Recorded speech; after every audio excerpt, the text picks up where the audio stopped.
Back last week, Liberal leader Mark Carney told a Calgary audience that he wanted to make Canada an energy superpower. That sounds really good. When Stephen Harper first coined that phrase back in 2006, he meant we were going to expand our oil exploration. We were going to produce more oil, more natural gas. We're going to build more pipelines. We're going to build more ports so that we could export all of that energy to the rest of the world. But I don't think that's what Mark Carney means. He thinks you and I will hear that phrase, and that's what we'll think he means.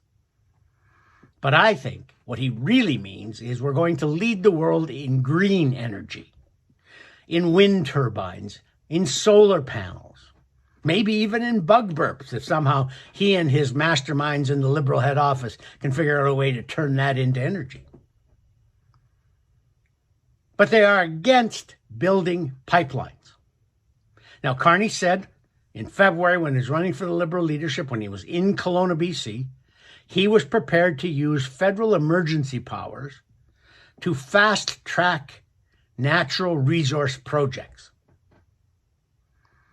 When he was in Quebec 4 days after that, a reporter said, well, do you mean you're going to use federal powers to force a pipeline across Quebec? No, Carney said, I would never do that.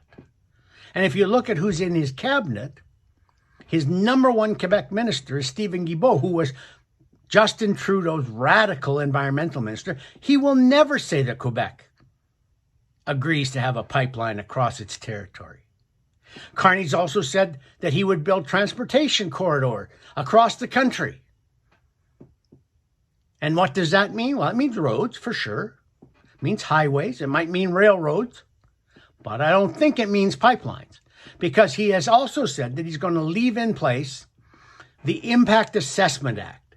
That's the act that's been nicknamed the No More Pipelines Act, because it would be almost impossible under the Impact Assessment Act to meet the criteria for the federal government to give you approval to build a pipeline. So Carney might put this corridor across the country, but he's not going to put a pipeline in it.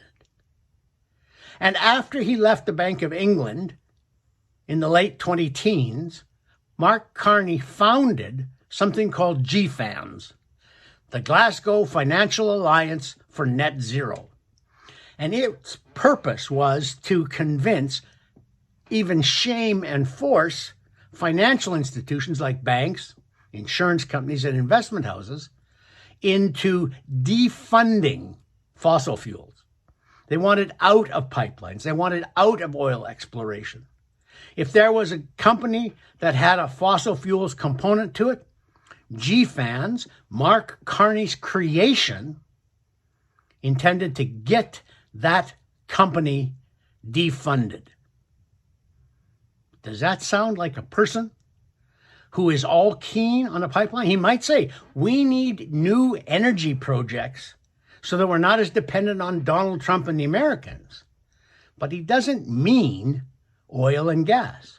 He means green alternatives. And you can bet that when he says after the election, why, this green transition that Canada is in, it's going so well, we're not going to need more oil and gas. So therefore, we won't need pipelines. We won't have to worry about building a pipeline across Quebec because there's no business case for doing so.